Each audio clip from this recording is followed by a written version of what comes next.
ibadah kita.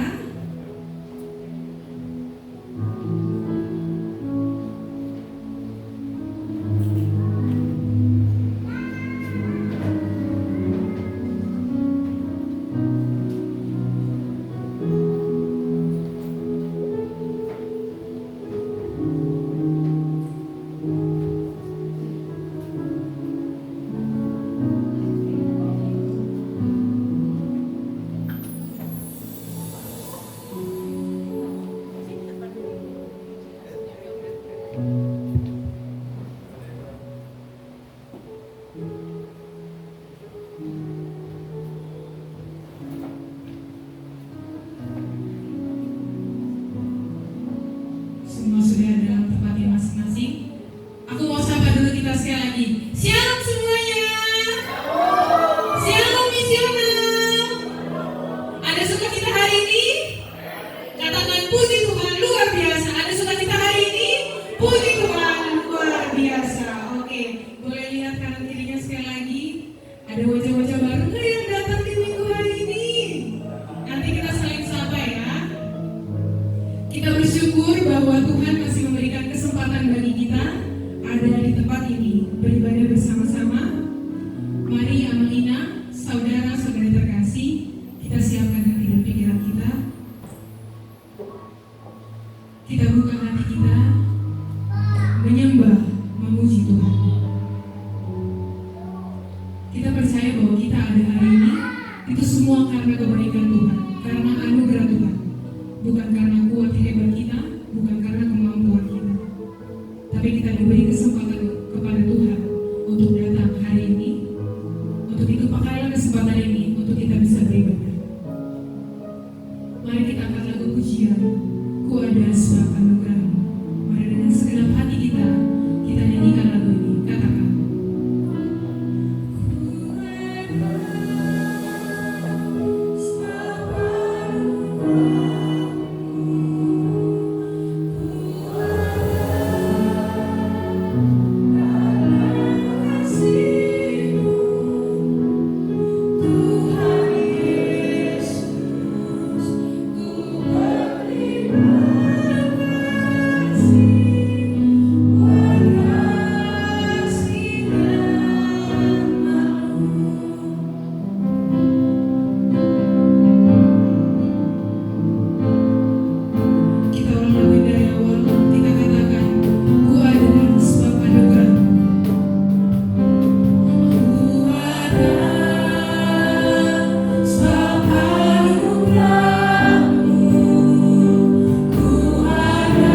Tuhan. Kami bersyukur Tuhan. Kami pada hari ini untuk semua kata anugerah Tuhan. Sampaikan ucapan syukur kita kepada Tuhan. Kalau benar-benar kita berterima kasih karena Tuhan mengadakan kita hari ini di tempat ini bersama dengan persekutuan kita. Terima kasih Tuhan. Engkau sangat baik bagi kami. Terima kasih Yesus. Terima kasih Tuhan. Terima kasih Tuhan. Katakan, ku mau memuji-Mu. Ku mau memuji-Mu. Ku selalu memuji-Mu. Ku mau menyembah-Mu. Ku selalu sembah-Mu. Kau yang layak terima semua pujian, kemuliaan. Katakan, ku mau memuji-Mu. Angkat tanganmu, angkat pujianmu. Katakan kepada Tuhan, ku mau memuji-Mu. Ku selalu memuji-Mu. Ku mau menyembah-Mu. Ku selalu sembah-Mu. Kau yang layak terima semua pujian, kemuliaan hanya bagi Tuhan. Katakan, ku mau memuji-Mu. Ku selalu memuji-Mu. Ku mau menyembah-Mu. Ku selalu sembah-Mu. Kau yang layak terima semua pujian, kemuliaan hanya bagi Tuhan. Kau yang layak hanya bagi Tuhan.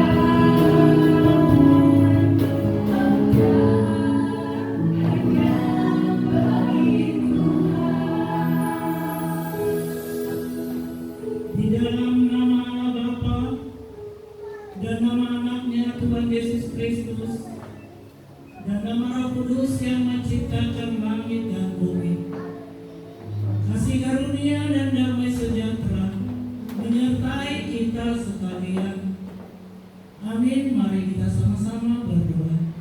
Ya Yesus Kristus Tuhan kami, hadirkanlah wajah-Mu, berilah kasih karunia dan kehidupan kepada kami. Amin.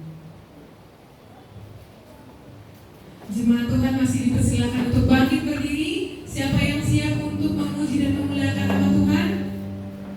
Shalom untuk yang baru datang. Mari ambil tempat duduknya. Kita akan memuji dan memuliakan nama Tuhan. Siapa yang percaya bahwa kita punya satu sobat yang setia? Amin. Siapa sobat yang paling setia? Itu namanya Yesus. Namanya Yesus. Sama-sama. Namanya Yesus. Nama Yesus yang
Amin. Katakan di waktu aku susah, waktu ku sendirian, Dia selalu menemani. Amin. Katakan namanya Yesus, namanya Yesus, namanya Yesus,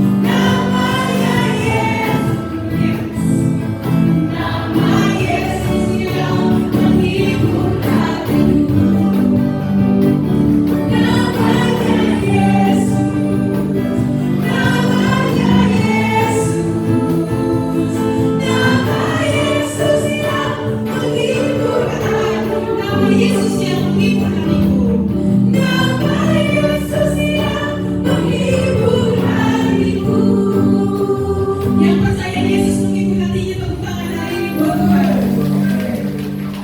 Jemaat dipersilakan untuk duduk kembali. Kami persilakan untuk adik-adik sekolah minggu maju ke depan mempersembahkan lagu dengan lagu baru judulnya Kau Sahabatku.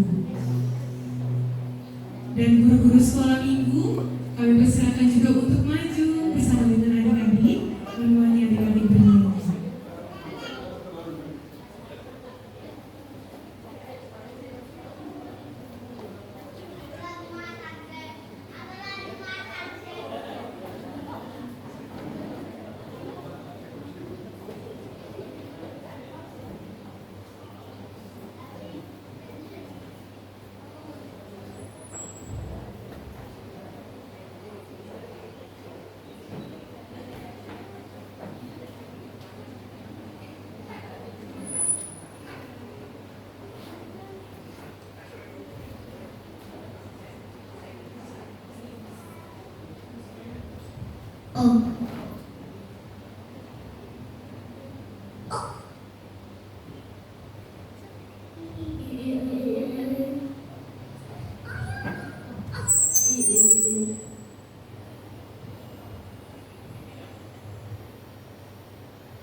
masa mudanya, mereka dapat mengenalimu, mereka dapat mempercayaimu Tuhan. Kami mohon kiranya Engkau memberkati saat ini. Berangkatkanlah kami Tuhan di dalam nama-Mu, supaya kami bisa memuji dan memuliakan nama-Mu. Dalam nama anak Tuhan Yesus Kristus, kami berdoa dan mengucap syukur. Amin. Selamat sekolah minggu adik-adik.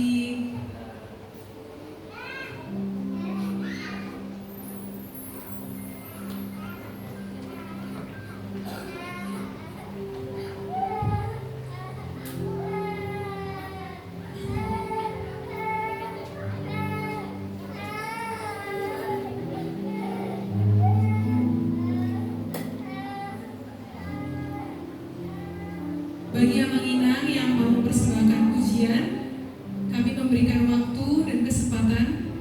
Adakah dari kita di sini yang mau mempersembahkan pujian? Mari.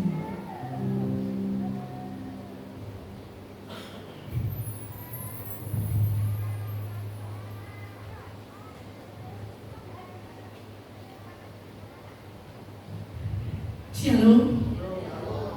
Kayaknya nggak semangat. Shalom. Terima kasih. Saya perkenalin dulu diri saya. Saya baru yang kedua kali ini ibadah, minggu lalu sama hari ini. Tapi luar biasa, semakin kedua kali saya ibadah, Tuhan Yesus semakin luar biasa dalam hidup saya. Mudah-mudahan Tuhan Yesus pakai hidup saya.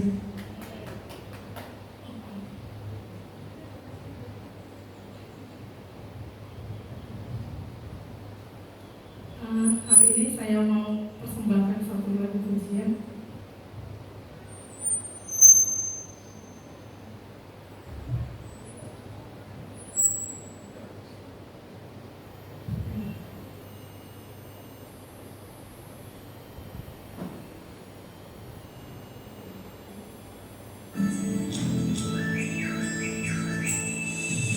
Ketika kau merasakan hidup tak lagi berarti, gelisah selalu hatiku, coba akan datang silih berganti.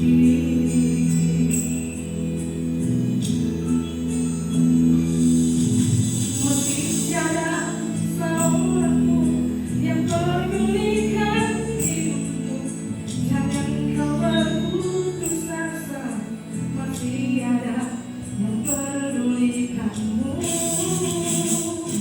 Dialah Yesus Gembala yang baik, yang selalu setia mengasihimu.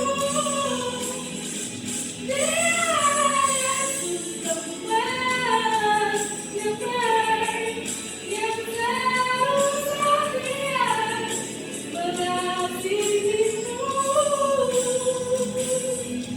Dan kasih-Nya yang sempurna, Dia akan menolongmu.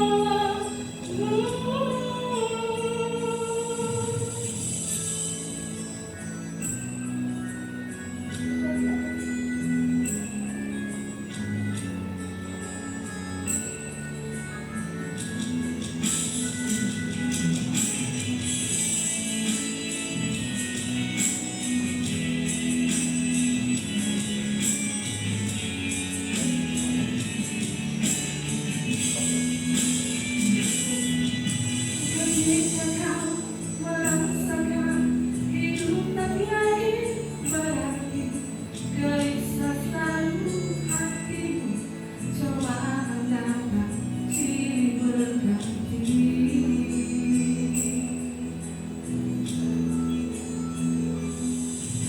Meski tiada seorang pun yang pedulikan hidupmu, jangan kau berputus asa,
Terima kasih Inang untuk lagu pujian yang memberkati kita. Aman dan Inang, saudara-saudara terkasih, kita akan masuk ke dalam pengakuan dosa. Mari dengan segenap hati kita, dengan segala kerendahan hati kita, kita mengaku dosa di hadapan Tuhan dengan segala banyaknya kekurangan keterbatasan kita. Mari kita mendengar suara Tuhan dan kita katakan, kendatiku lemah, tenaga Kau beri.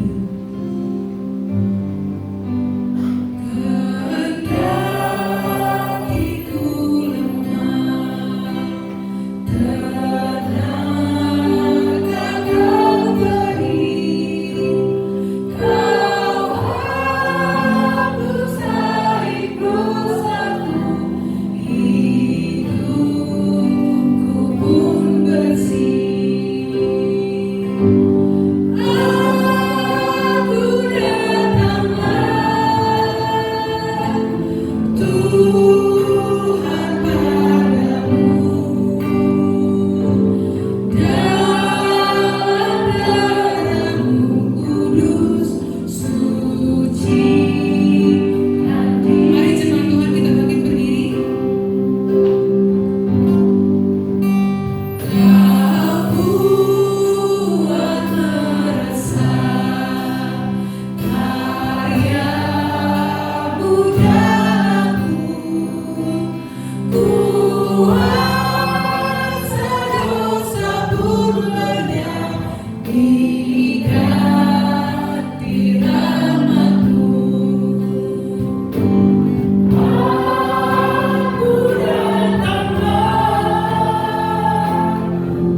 Tuhan padamu, dalam darah-Mu kudus, sucikan diriku.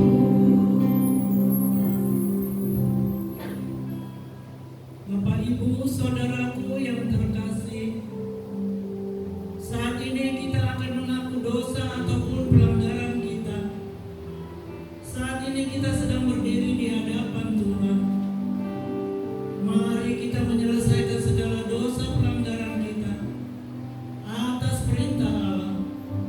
Apa yang telah kita lakukan salah, baik dalam pikiran atau kata-kata ataupun dalam perbuatan kita terhadap sesama dan terhadap Tuhan Allah. Sebab dalam ibadah ini hendaknya hati kita kudus dalam memuji dan menyembah Allah. Itulah ibadah yang sejati.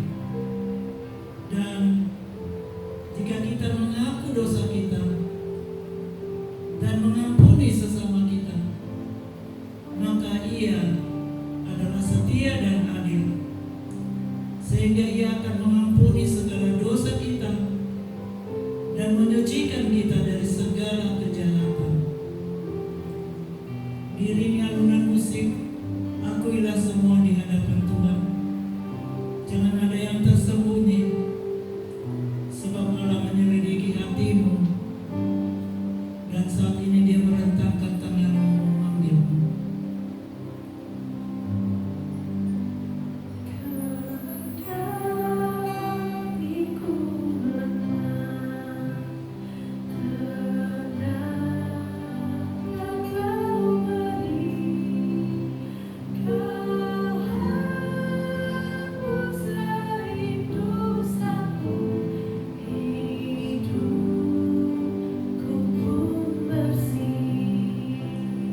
dosa-dosa kami. Kami mengakui bahwa kami lahir di dalam dosa, dan hati kami tidak memiliki iman yang teguh kepadamu. Kami sering menyimpang dari jalan kebenaran-Mu dan melanggar perintah-Mu ya Tuhan. Engkaulah Allah yang Maha Pengasih dan Maha Pemurah. Kasihanilah kami dan janganlah mengingat segala pelanggaran serta dosa-dosa pada masa lalu kami. Ampunilah kami ya Tuhan, karena anak-Mu Yesus Kristus Tuhan kami. Amin. Mari kita dengarkan janji Tuhan tentang pengampunan dosa. Tuhan adalah penyayang dan pengasih, panjang sabar dan berlimpah setia. Tidak dilakukannya kepada kita setimpal dengan dosa kita, dan tidak dibalaskannya kepada kita setimpal dengan kesalahan kita. Seperti Bapa sayang kepada anak-anaknya, demikian Tuhan sayang kepada orang-orang yang takut akan Dia. Kemuliaan bagi Allah di tempat yang maha tinggi. Amin. Persilakan duduk.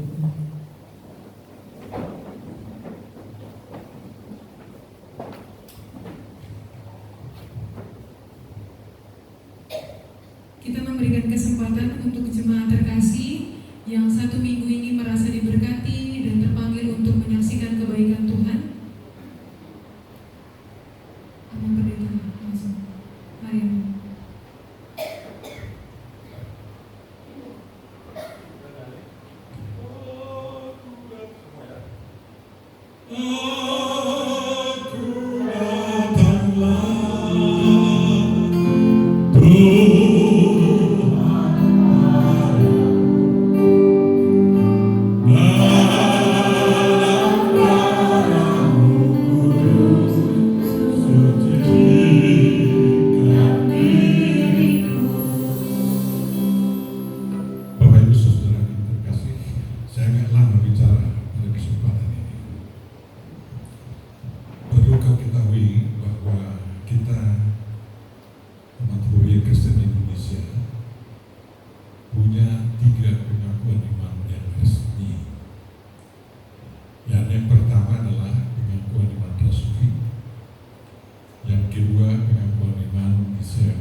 Pengakuan iman rasuli itu sebenarnya diajarkan oleh Petrus di Roma sewaktu dia masih hidup, sehingga Katolik terus memegang teguh itu, dan orang-orang Lutheran juga mengikuti tradisi gereja yang ditanamkan oleh Rasul Petrus tersebut, dan hampir seluruh rasul-rasul mengakui sebagai pengakuan iman yang secara am. Dan kemudian terus gereja bergumul mengenal Tuhan Yesus Kristus secara manusia dan secara Tuhan ilahi, sehingga banyak percekcokan karena tidak ada kesatuan iman pengakuan itu, sehingga Raja Konstantinus mengambil konsili di Nisia pada tahun 325 dan dirumuskanlah pengakuan iman Nisia.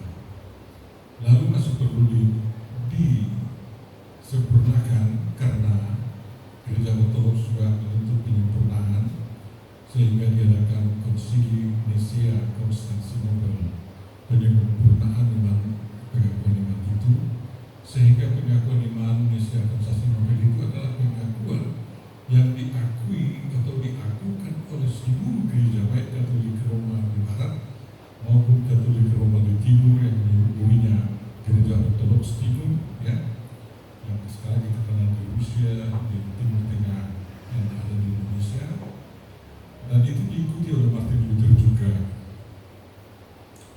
Dan seorang pengikut Lutheran namanya Athanasius merumuskan untuk memperjelas bagaimana kesatuan, keesaan daripada Tuhan kita yang Esa itu Bapa dan yang Roh Kudus.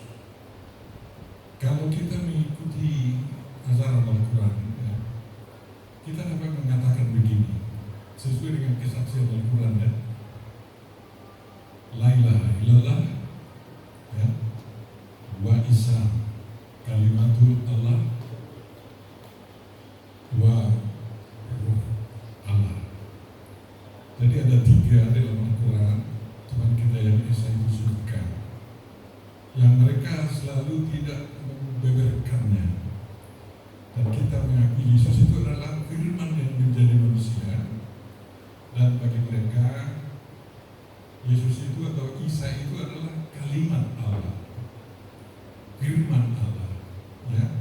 Memang mereka kenal ada 2 macam, ada kalam Allah yang ada di surga dan ditulis katanya di Lauh Mahfuz, lalu dari situ disalin dan dibacakan yang menjadi Al-Quran mereka.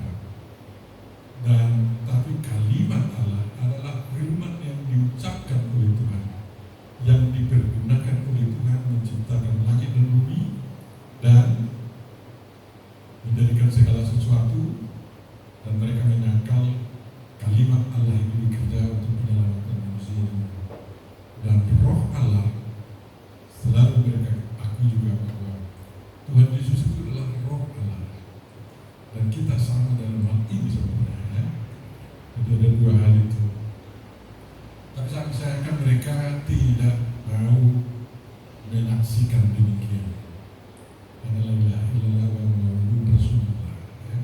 Dalam Yahudi, ya, Yahweh Elohim, Yahweh Echad. Semak Israel, Yahweh Elohim atau Adonai Elohim, Adonai Echad, ya. Mereka belum mengenal apa itu firman yang menjadi manusia, tapi mereka mengenal Roh Allah juga. Oleh karena itu, setelah saya penjelasan saya yang singkat ini mudah-mudahan membantu kita merindukan menyaksikan iman kita. Mari kita berdiri semua. Mari kita sama-sama mengucapkan pengakuan iman Rasul kita. Aku percaya kepada Allah Bapa yang Maha Kuasa, dari langit dan bumi, dan kepada Yesus Kristus, Allah yang tunggal, Tuhan kita, yang dikandung dari Roh Kudus, lahir dari darah Maria, yang menderita di bawah pemerintahan Pontius Pilatus, disalibkan, mati dan dikuburkan, turun ke dalam kerajaan maut, pada hari ketiga bangkit pula dari antara orang mati, naik ke surga, duduk sebelah kanan Allah Bapa yang Maha Kuasa, dan akan datang dari sana untuk menghakimi orang yang hidup dan yang mati. Aku percaya kepada Roh Kudus, Gereja yang kudus, persekutuan orang kudus, pengampunan dosa, kebangkitan dari dan hidup yang kekal. Amin. Silakan.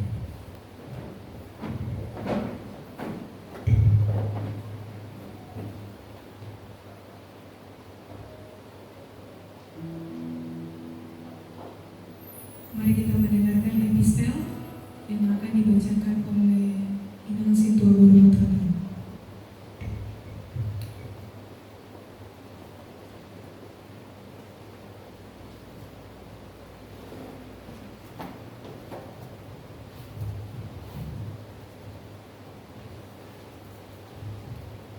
Epistel minggu kedua setelah Epifanias, Minggu 19 Januari 25.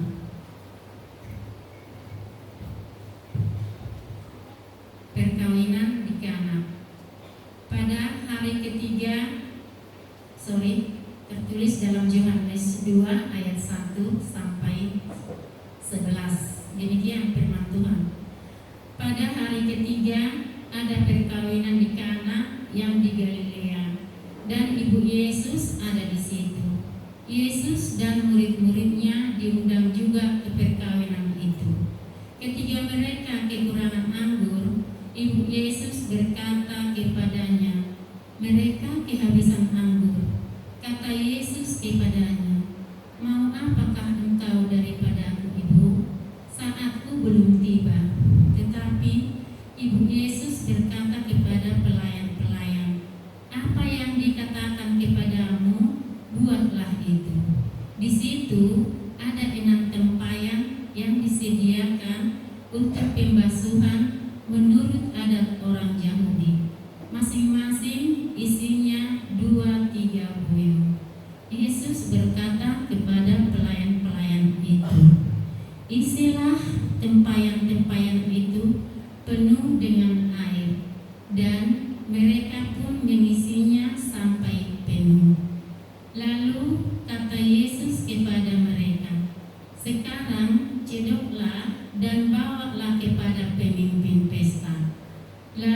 mereka pun membawanya. Setelah pemimpin pesta itu mengecap air yang telah menjadi anggur itu, dan ia tidak tahu dari mana datangnya. Tetapi pelayan-pelayan mencedok air itu mengetahuinya. Ia memanggil mempelai laki-laki dan berkata kepadanya, "Setiap orang menghidangkan anggur yang baik dahulu, dan sesudah orang puas minum, barulah yang kurang baik. Akan tetapi engkau menyimpan anggur yang baik sampai sekarang." Hal itu dibuat Yesus di Kana yang di Galilea sebagai yang pertama dari tanda-tandanya, dan dengan itu ia telah menyatakan kemuliaannya, dan murid-muridnya percaya kepadanya. Demikian firman.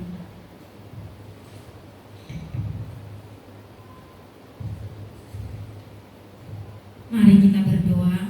Berbahagialah orang yang mendengar firman Tuhan dan melakukannya dalam hidupnya. Amin.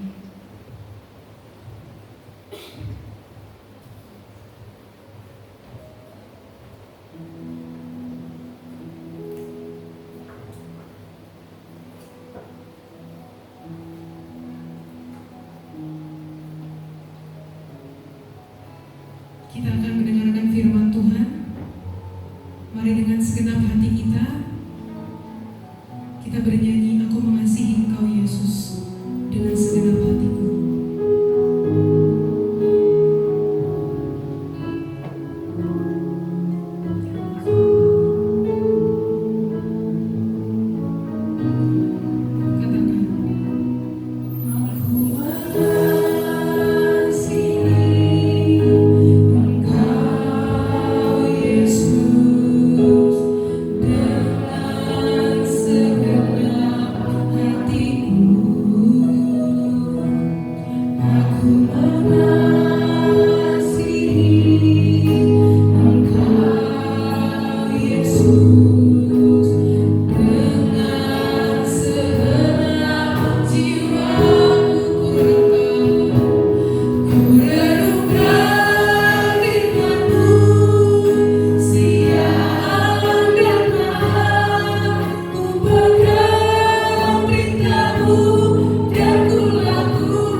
Engkau tahu ya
supaya kami dapat mendengar suara Tuhan, menghayatinya, maka menjadi pelaku-pelaku firman. Berfirmanlah ya Tuhan, berfirmanlah, karena kami semua rindu dan telah siap mendengarkannya dalam nama Tuhan Yesus. Amin. Shalom. Selamat bertemu kembali sejak akhir Oktober yang lalu. Kita masih bertemu terakhir tempat ini, walaupun saya dari tempat yang jauh. Selama 7 bulan terakhir ini saya, sebagaimana saya saksikan bulan Oktober yang lalu, saya ada di Bandung, Malang, bersama dengan anak, menantu dan cucu-cucu, oleh karena kepergian istri saya tercinta bulan Juni tahun lalu, sehingga saya tidak sanggup walaupun seorang pendeta tidak sanggup ternyata bertahan sendirian.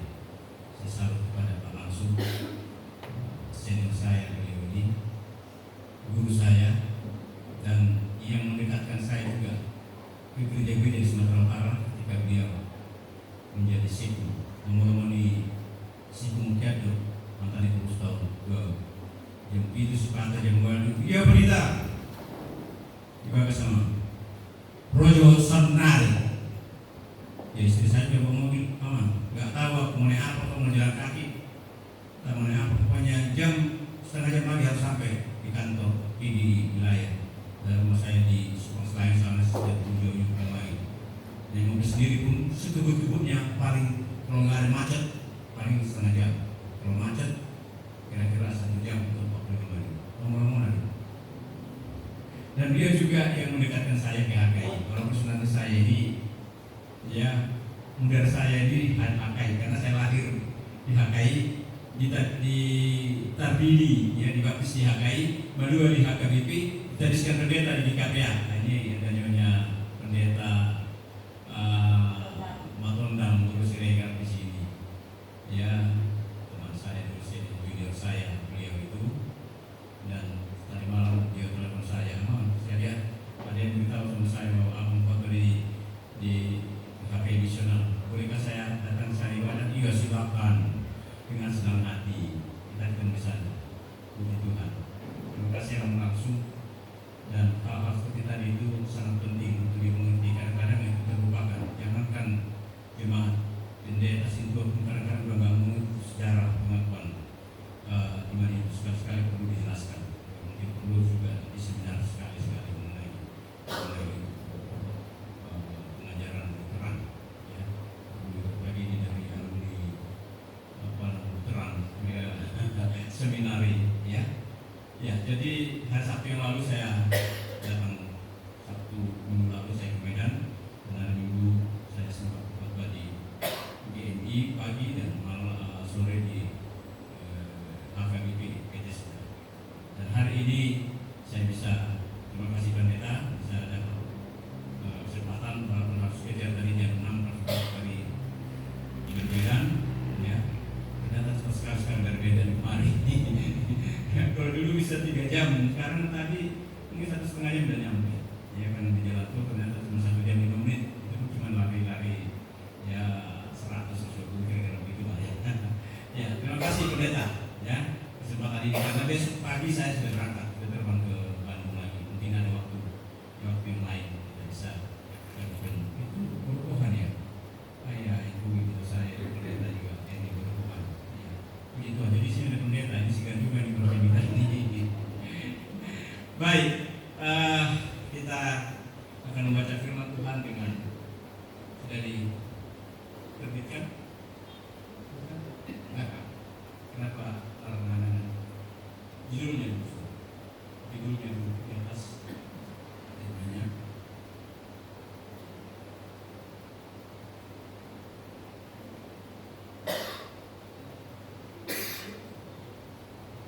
Ya, jadi firman Tuhan untuk kita renungkan pada saat ini dari Yesaya pasal yang ke-62 dengan tema bangsa-bangsa melihat kebenaran dan kemuliaan Tuhan. Wah, ini luar biasa sebenarnya. Kalau kita bisa hayati ini, maka tidak ada gereja yang tidak misional. Harus misional.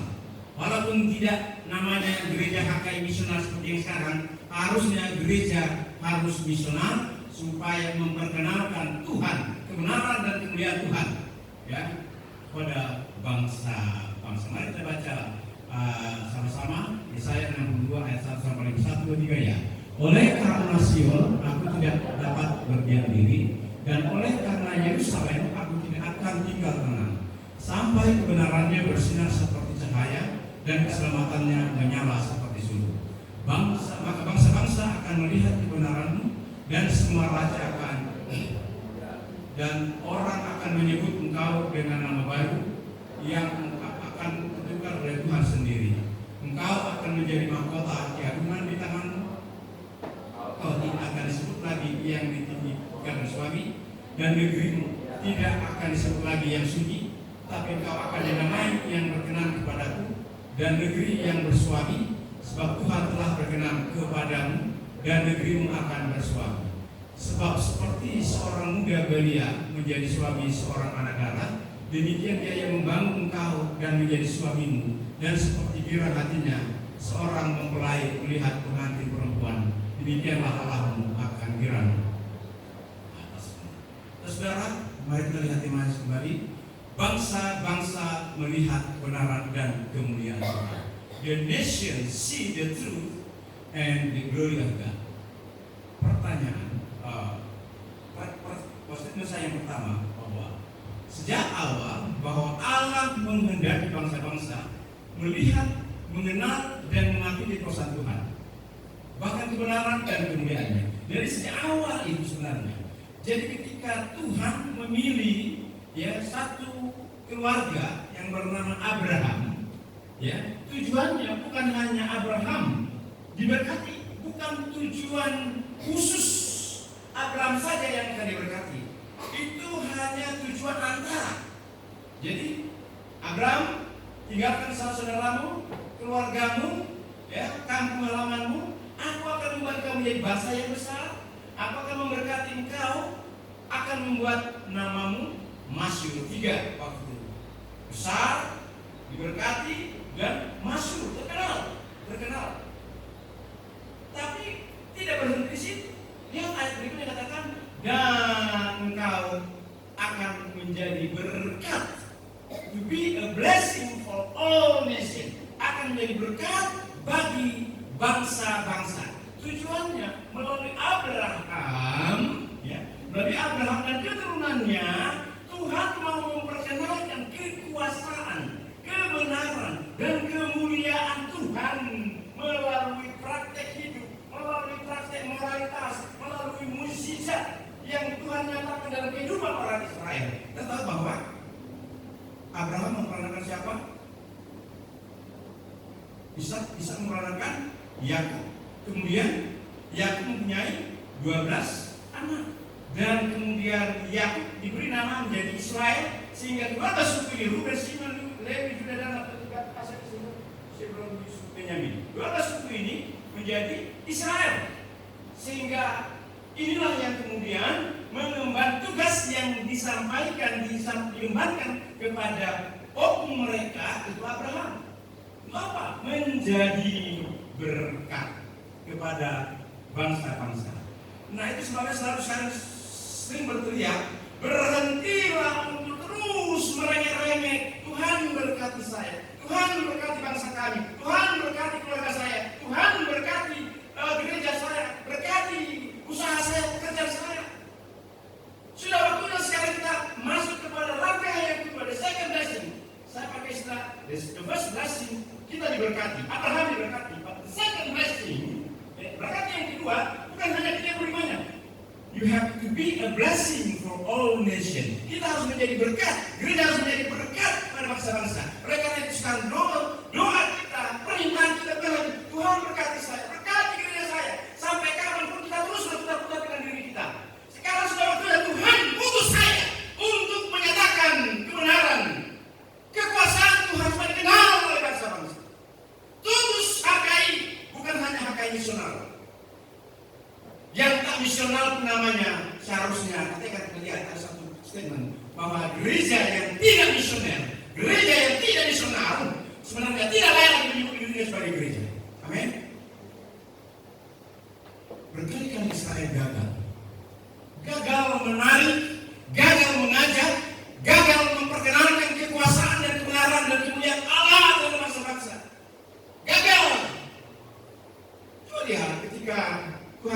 mereka keluar dari Mesir. Sebenarnya mengapa mereka harus keluar jauh sebegitu? Berapa tahun perjalanannya? Sudah 430 tahun dalam perbudakan, disuruh lagi jalan 40 tahun. Padahal menurut teman-teman yang sudah pernah ke Yerusalem, itu sekarang dengan bus dari jalan tol itu adalah 7 jam katanya udah bisa dari Yerusalem sampai di Kairo ke Mesir. Dulu ditempuh 40 tahun. Kenapa? Tuhan mau mendidik mereka sebagai mantan budak, mentalnya juga mental budak 430 tahun berbudak, sehingga nggak gampang ini untuk mengenal Tuhan. Sehingga di perjalanan itu, ya Tuhan mau mengajar mereka, mendidik mereka dengan berbagai mujizat supaya mereka mengenal Tuhan, kekuasaan Tuhan, tapi sekaligus memperkenalkan Tuhan kepada setiap suku-suku bangsa yang mereka lewati sampai ke tanah perjanjian. Tuhan mau, bukan nggak bisa cepat, mungkin sebulan sampai bisa mereka dibuat oleh Tuhan, tapi Tuhan mau menunjukkan bahwa akulah Tuhan, dan supaya bangsa-bangsa melihat mujizat yang dialami oleh bangsa Israel bisa berperang dengan bangsa-bangsa. Tuhan menolong mereka, cuma kecilnya mereka tidak tanggal budak, nggak bisa berperang, nggak punya senjata dan bisa menang menghadapi suku-suku bangsa yang ada dalam perjalanan menuju tanah perjanjian. Tuhan mau menunjukkan bahwa akulah Tuhan yang berkuasa, akulah Tuhan yang menyelamatkan, akulah Tuhan yang membebaskan. Berkali-kali Tuhan mengutus mereka, berharap mereka boleh menyatakan kebenaran, kekuasaan dan kemuliaan Tuhan. Tapi berkali-kali pula mereka gagal. Berkali-kali pula Allah mengingatkan dan menegur melalui para nabi termasuk Yesaya, Yeremia yang kita renungkan teksnya pada hari ini. Kita tahu Yesaya adalah salah satu kalau dalam kami setelah pakai ini, Yesaya itu salah satu nabi besar. Jadi di dunia teologian ada nabi-nabi besar, ada nabi-nabi kecil. Bukan karena badannya besar, tapi ada yang kecil dan yang enggak. Cuma karena nabi besar misalnya itu pasalnya banyak. Seperti Yesaya, Yeremia, Yesaya sampai 66, Yeremia sampai sekian 40-an, dan ada nabi-nabi Yunus masih itu nabi kecil ya. Kemudian Hagai misalnya masih nabi-nabi kecil. Jadi dibedakan itu aja sebenarnya. Bukan karena mereka lebih besar dipakai Tuhan, enggak ya. Jadi Yesaya salah satu nabi yang melayani di Yerusalem selama kurang lebih 40 tahun, yaitu tahun 740 sampai 701 sebelum Masehi. Dan Yesaya banyak bernubuat tentang keadaan dan kehidupan bangsa Israel di Israel Utara. Saya jelaskan bahwa Israel Utara sudah terbagi dua. Sedangkan Yeremia ya lebih banyak bernubuat dan melayani ya kerajaan Yehuda atau Israel Selatan. Mari kita lihat kenapa ada Israel Utara, ada Israel Selatan. Kenapa ada kerajaan Utara, Israel Utara, ada kerajaan Yehuda. Nah, sekitar tahun 970 sebelum Masehi, kerajaan Israel terpecah dua. Nah, waktu itu yang menggantikan Raja Salomo itu anaknya, yaitu Yerobeam. Nah, rupanya Raja Yerobeam ini agak otoriter, kemudian tidak mencintai Tuhan, sudah meninggalkan Tuhan. Ya, sehingga 10 suku yang lain nggak suka dengan model kepemimpinan Raja Yerobeam. Maka salah satu yang bernama Rehabeam yang adalah mantan stafnya Raja Salomo membuat kudeta, membuat perpecahan, diajaknya lah 10 suku yang lain. Tinggallah Yehuda dan Benyamin di selatan. Dan mereka kemudian yang 10 lagi itu membentuk kerajaan sendiri dan menjadikan Rehabeam menjadi rajanya. Itulah disebut kerajaan utara. Kerajaan utara. Sehingga terjadilah perpecahan antara kerajaan Israel Utara dan Israel Selatan atau Yehuda. Nah, kira-kira ini dia petanya. Jadi yang biru ini adalah kerajaan Israel Utara, yang kuning ini kerajaan Yehuda. Yerusalem ada di sini. Nah, di sini ada kekaisaran namanya Kekaisaran Asyur. Ya, Kekaisaran Asyur di mana nanti kerajaan utara ini akan dibuang oleh Tuhan. Nah, kalau kita lihat secara keseluruhan hanya pengantarnya, ya, Inti dari kitab Yesaya ini adalah pertama, ada 4 paling sedikit, yang paling sedikit mungkin ada yang lain. Tapi paling sedikit. Pertama, dosa dan kejahatan bangsa Israel. Yang kedua tentang peringatan dan ancaman. Kalau kita lihat dosa bangsa Israel yang dipaparkan oleh Yesaya di dalam Yesaya pasal 1 itu sangat luar biasa. Dikatakan di sana Yesaya 1 ayat 2. Dengarkanlah hai langit dan perhatikanlah hai bumi. Sebab Tuhan berfirman, aku membesarkan anak-anak dan mengasuhnya, tetapi mereka memberontak terhadap aku. Lembu mengenal pemiliknya, tetapi Israel tidak. Bayangkan, lembu kenal dengan pemiliknya, Israel tidak kenal dengan tuannya, dengan Tuhan. Tuhannya yang membawa mereka keluar dari Mesir, yang memelihara mereka, yang menyelamatkan mereka. Lembu mengenal pemiliknya, tetapi Israel tidak. Keledai mengenal palungannya yang disediakan tuannya, tapi umatku tidak memahaminya. Celakalah bangsa-bangsa yang berdosa, kaum yang syarat dengan kesalahan, keturunan yang jahat-jahat, anak-anak yang berlaku mereka meninggalkan Tuhan dan seterusnya.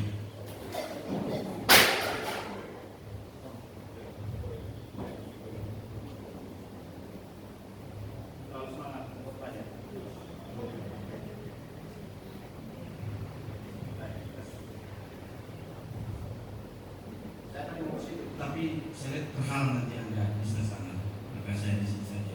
Mungkin pelanggan kalau ada slide di sini aja di bagian. Oke, jadi dosa dan kejahatan Israel pertama